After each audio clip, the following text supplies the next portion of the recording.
In this lesson, I want to explain how you relink to missing assets. It's possible that as you work through this course that you might inadvertently change the name of a file or change the name of a folder or move the folders to some place. And then when you open up an After Effects project that I've created here, it's going to expect to find those files in a certain place. And if you've moved things around or changed the names, After Effects won't be able to find them. But if you know where they are, if you can track them down, then you can tell After Effects where they are and relink to those assets, and then After Effects will work just fine after that point. So I just created the little After Effects project here and put it on the desktop. You won't have this in your working assets. I just want to demonstrate this. I just took the project that I demonstrated in the 0102 lesson, and I just called it 0104 here and put it on the desktop. And what I've done now is I've changed the asset names. I've changed the names of the folders here inside the Working Files folder. I've added the name changed at the end here and changed here. So now when I open up this project, it won't be able to find the assets because the folders' names have changed.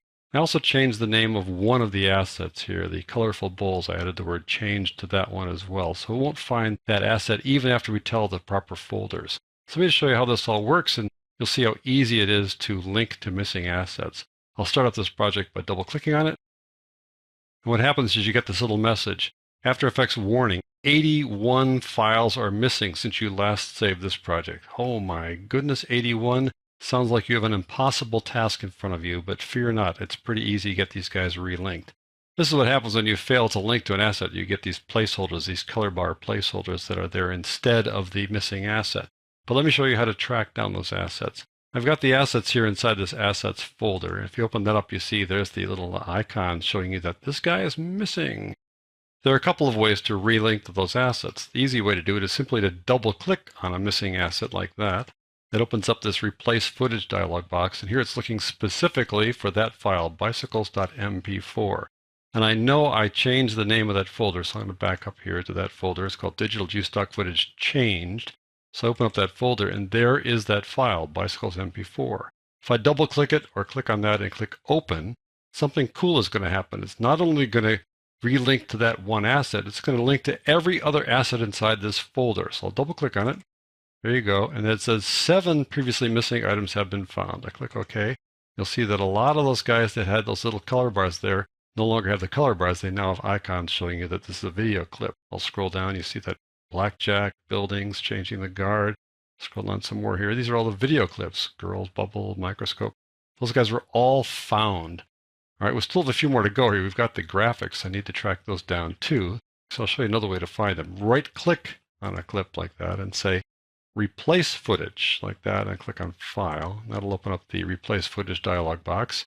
Begin with the file that you're looking for. I'm going to back up one notch here and go to the Photo Spin Assets Changed folder and find that boy walking PSD, and there it is right there. Now, Photoshop files are layered, so this is the name of the missing layer. The boy walking PSD is the name of the file, and the boy walking here is the name of the layer within that file. So I just double click on it. It'll find that layer, and it's also going to replace all the rest of the graphics that were in that folder. Look at 71 previously missing items have been found. Notice it doesn't say files, it says items, because they're not truly files that it found. It found layers. If I go over here to, let's say, clock and gears, it found all these layers inside one single Adobe Illustrator file.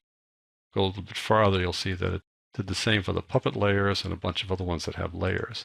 But there's still one guy here that has that little colorful icon right there, colorful bowls, oddly enough. So it didn't find this one because I changed the name of the file. I got the right folder, but I changed the name of the file, so it still didn't find it. So I'll double click on that and say, okay, let's find the colorful bowls here. There it is, and I changed the name of it. I'll spread this out just a little bit and click on it. You can see that I changed the name to changed. So now I'm saying, look, it's called colorful bowls here, but the real name of the file is actually colorful bowls changed. Don't let that bother you. I'll double click on it, and I'll replace that with that file, and now all is well.